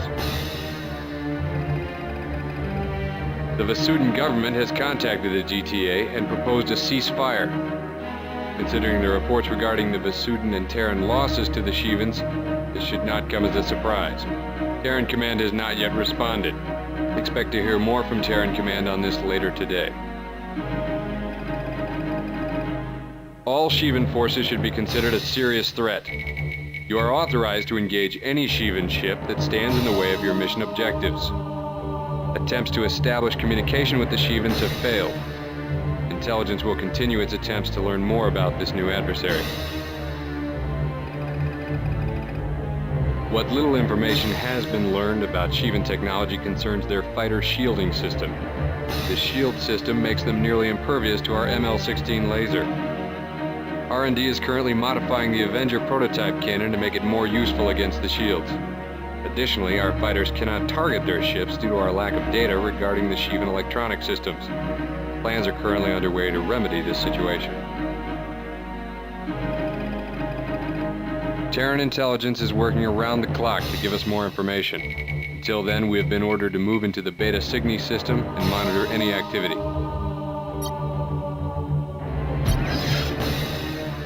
Due to increased encounters with Shivan forces, Terran Command has ordered the Galatei to the Beta Cygni system to monitor Shivan activity. The Galatei has taken quite a beating since her last repair. There isn't time to follow the safest route. The Antares Beta Cygni jump node lies in the center of a dense asteroid field, making it one of the least used jump nodes in the galaxy. Standard procedure would have us circumvent this node completely, requiring 2 jumps. Now we have no choice. Weapon systems have taken damage from enemy bombers. Galatei should be able to make it through the asteroid field, but Alpha Wing will be deployed to destroy approaching asteroids. Alpha Wing will fly point for the Galatei and destroy any asteroids that cross its flight path. Asteroids that are considered a threat to the Galatei will be marked by white targeting brackets. Destroy these asteroids first. Once the Galatei has jumped out, you are to report to the GTD Bastion, stationed in Antares. The Bastion will take you to IKEA for your next mission. Your wing will rendezvous with the Galatei and Beta Cygni upon completion of that mission. In the event of enemy attack, you are to cover the Galatei's escape from the system at any cost.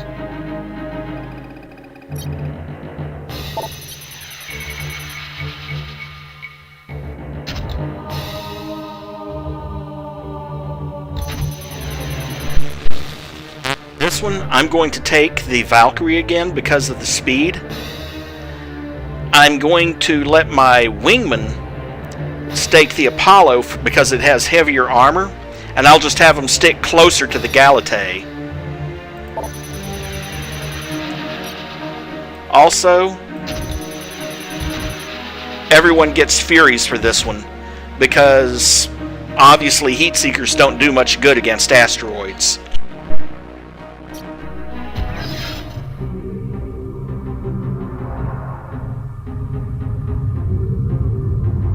Asteroids on a collision path with the Galatei will be auto-targeted with white brackets on your HUD.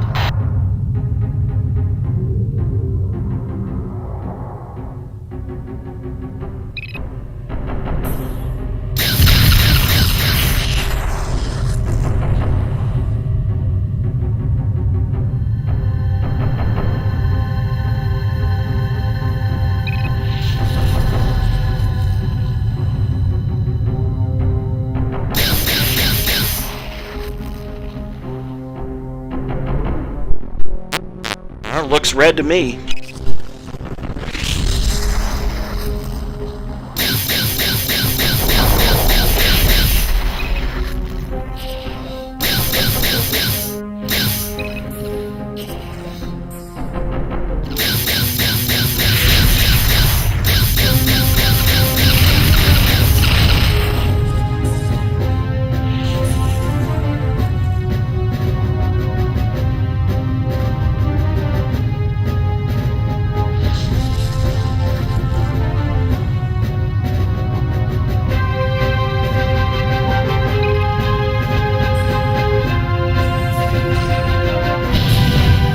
More rocks incoming! Help me out, Alpha 1!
Damage to its targeting systems, the Galatea is actually pretty darn good at taking out the asteroids. In fact, at the lower difficulty levels, you don't even have to do a thing. It can fly the whole mission on its own.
Beta Cygni, return to the Bastion.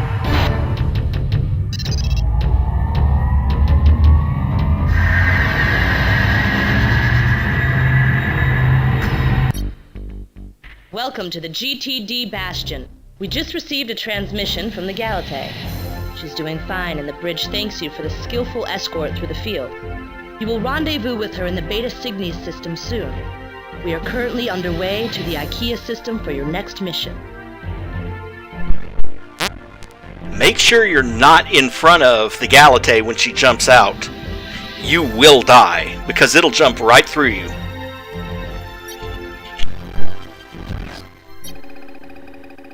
Welcome to the GTD Bastion.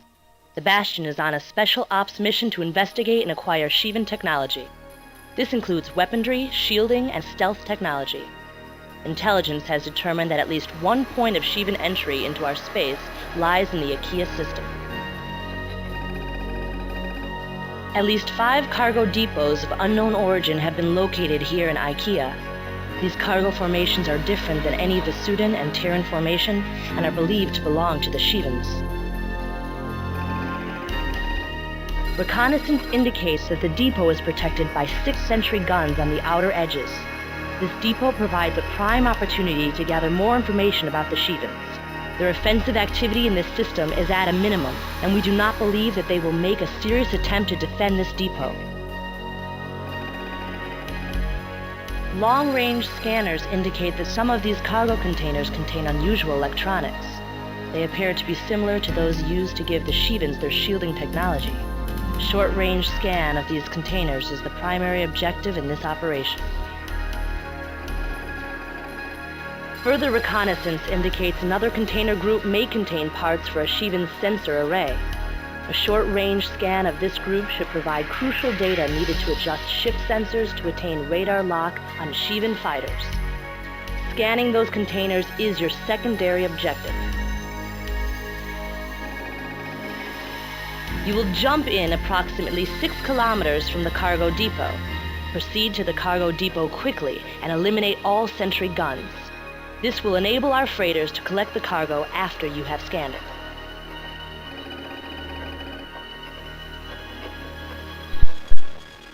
You don't have shields yourself yet. After this mission, or the next mission, you will.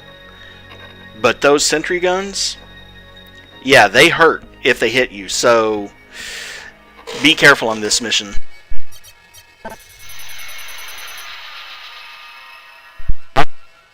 You're out in Valkyries because you're 6 kilometers away and you need to cover the distance fast. And of course, Furies for everybody because you still can't lock onto the Shivans and ML-16s despite the fact that they're useless against Shivan shields.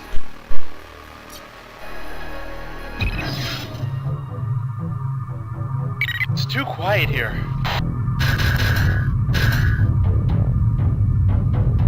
Yeah, this doesn't feel right. Maintain radio silence, pilot. You have a job to do.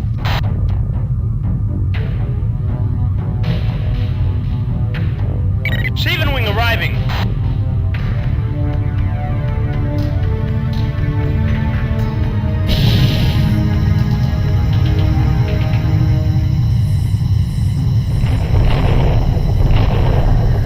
We've got another one.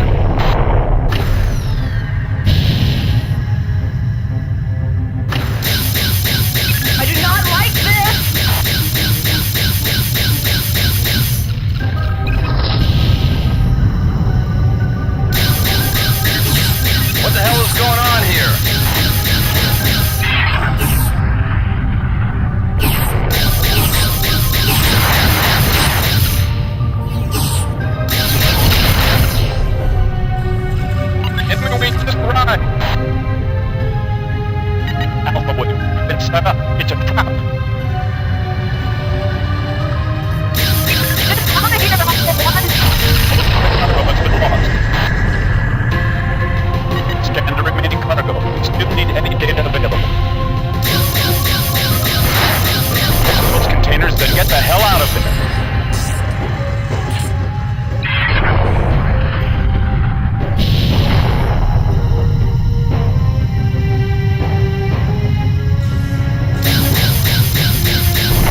for? It's gone!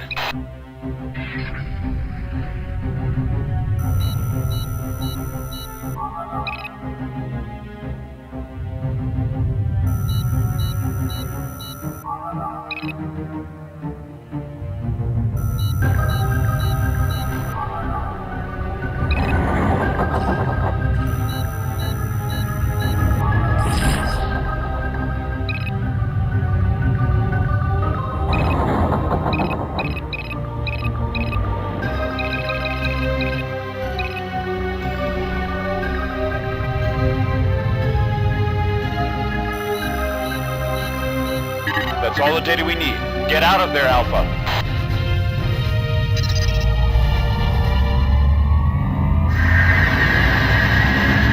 Come on, you fly boys, give me some cover! Congratulations. Your achievements have been noted, and you are duly awarded the rank Lieutenant Junior grade. It is fortunate that you were able to escape the Sheevan trap. Your persistence in obtaining the data we needed is commendable. While you were unable to gather the shield data, another of our IKEA task forces was successful in acquiring it. The data you did gather about Sheevan's sensor technology will be vital in combating the Sheevan forces. Our technicians now believe they will be able to implement a targeting solution for Sheevan ships. Good work, pilot.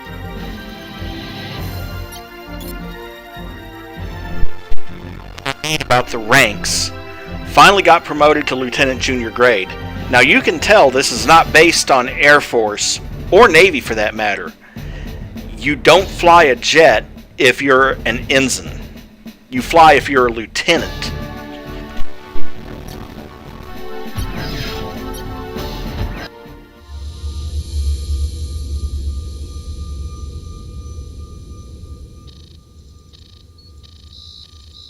Ready? All set. Starting sequence 52 Gamma. 5, 4, 3... Power levels steady at 1.21 Sinks are gigawatts. holding steady. And sequence 2 in 3, 2, 1, mark.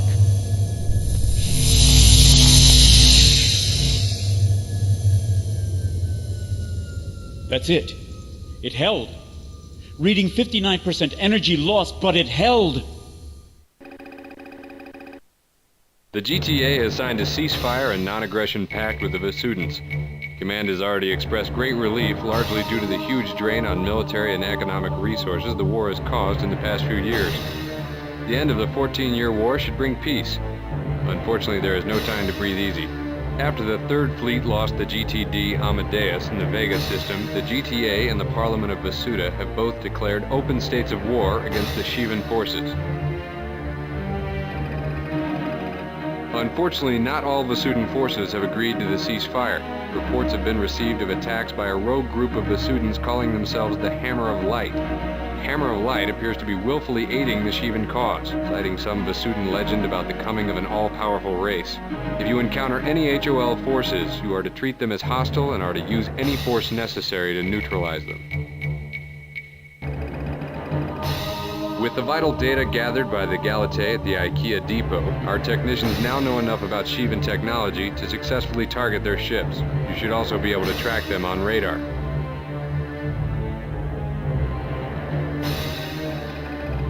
The Avenger cannon is now being loaded on every Terran and Vasudan ship in the galaxy. You will find these cannons far more effective against the Sheevan shields.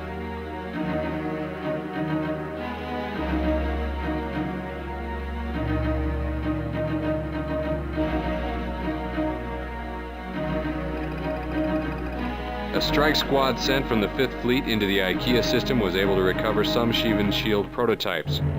Fully functioning versions of this technology are being developed for use on GTA fighters. The shields themselves are being transferred through the Beta Cygni system to the Ribos system.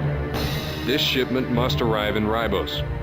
Report to mission briefing in 30 minutes.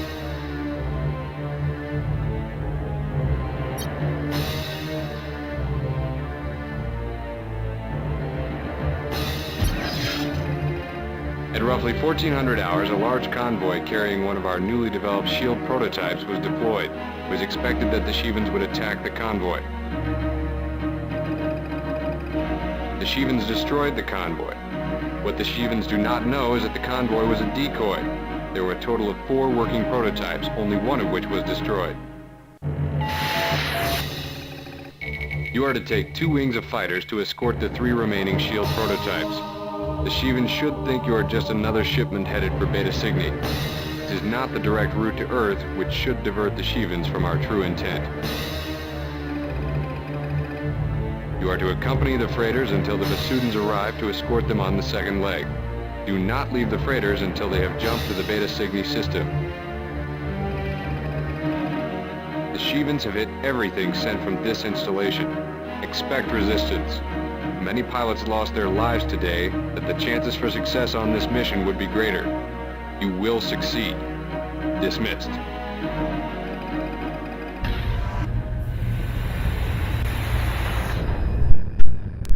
Stop it there because we're pretty much at the end of the first campaign, the first act of the game. The campaign is 29 missions total, plus training missions, divided across 3 acts. And I think this is the last mission of Act 1 or the first mission of Act 2. So this is a good stopping point right now. So thank you for joining and have a great day. Peace.